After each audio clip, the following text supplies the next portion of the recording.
الرحمن الرحیم نحمدہ ونصلی علی رسولہ الکریم۔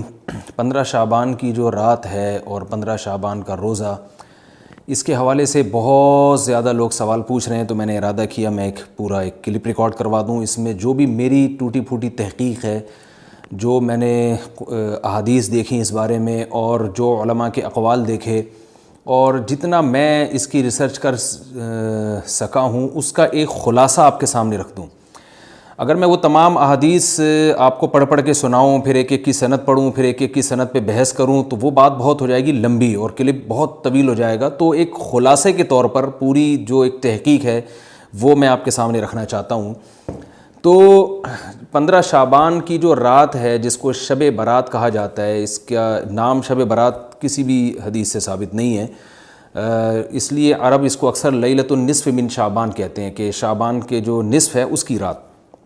خیر، اس کا نام شب برات ہو، اگر اس وجہ سے برات کے اس میں اللہ تعالیٰ کہا جاتا ہے کہ جہنم سے بری کر دیتے ہیں، تو اس وجہ سے کسی نے نام دے دیا ہو تو ایک الگ بات ہے۔ لیکن اس رات میں ہوتا کیا کیا ہے، لوگ کیا کیا کر رہے ہیں، اس کی کیا شرعی حیثیت ہے، تو میں نمبر وار انشاءاللہ اس کو تفصیل سے بیان کروں گا۔ کچھ چیزیں تو ایسی ہیں جو بالکل ہی غیر ثابت ہیں۔ ان میں اس رات میں مٹھائی، حلوہ یا مختلف قسم کے حلوے پکا کے لوگوں میں بانٹنا، اور اس رات میں نہا دھو کے تیار ہونا، یہ اچھے کپڑے پہننا، ان دو چیزوں کو پہلے میں انشاءاللہ بیان کروں گا۔ دیکھیے، اسلام میں راتوں کے تہوار کا کوئی تصور نہیں ہے۔ اسلام میں جتنے بھی تہوار ہیں وہ دن کی روشنی میں ہیں۔ عید الفطر، عید الاضحیٰ، یہ ہمارے دو تہوار ہیں جس میں ہم سیلیبریٹ کرتے ہیں ایک دوسرے کو، یہ دن کی روشنی میں ہمیں بتائے گئے ہیں۔ غیر مسلموں کے تہوار رات کو ہوتے ہیں، جیسے عیسائیوں کے تہوار کرسمس آپ دیکھیں رات کو ہوتا ہے۔ تو اس کی وجہ یہ ہے کہ اسلام نے دن کی روشنی میں تہوار رکھے ہیں۔ بہت ساری حکمتیں اس میں ہو سکتی ہیں، پوری حکمتیں تو ہم نہیں جانتے، لیکن کچھ سرسری غور سے کچھ حکمتیں ہمارے سامنے آتی ہیں کہ رات کا وقت ایسی چیز ہے جو اللہ نے عبادت کے لیے بنایا یا آرام کرنے کے لیے، سونے کے لیے بنایا۔ رات میں اگر آپ سیلیبریٹ کریں گے کسی بھی عمل، یعنی کوئی خوشی منائیں گے، تو اس میں انسان کی گناہوں کی طرف توجہ زیادہ جاتی ہے۔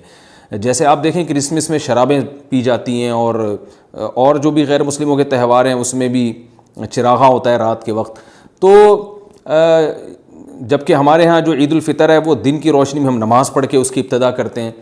تو آپ کہہ سکتے ہیں کہ شب برات کو کوئی تہوار تو نہیں مانتا، تو دیکھیں تہوار زبان سے ماننا ضروری نہیں ہے۔ آپ اپنے عمل سے جب کوئی ایسا کام کرتے ہیں جو تہواروں میں کیا جاتا ہے، تو اس کا مطلب یہ ہوا کہ آپ اس کو تہوار مان رہے ہیں، یعنی آپ اس کو ایک خوشی کا دن مان رہے ہیں۔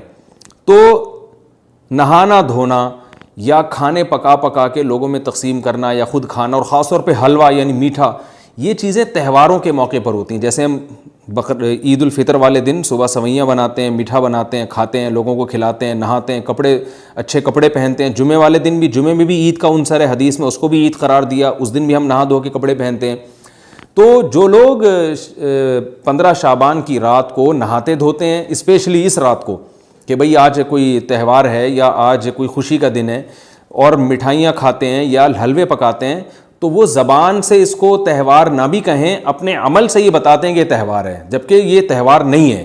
اسلام میں کوئی اس کی ایک ضعیف روایت بھی نہیں ہے کہ آپ صلی اللہ علیہ وسلم نے، میرے علم میں نہیں ہے کم از کم، ہو سکتا ہے کوئی موضوع من گھڑت روایت موجود ہو جس میں کوئی کہیں بھی نہیں ہے کہ آپ صلی اللہ علیہ وسلم نے اس رات کو ہمیں نہانے کا حکم دیا ہو، یا اچھے کپڑے پہننے کا حکم دیا ہو، یا کھانے پینے کا یا حلوے کھلانے کا، حلوے مانڈے کا ہمیں حکم دیا ہو۔ تو اللہ کا واسطہ یہ بدعت ہے، اس کو ختم کریں اپنے معاشرے سے۔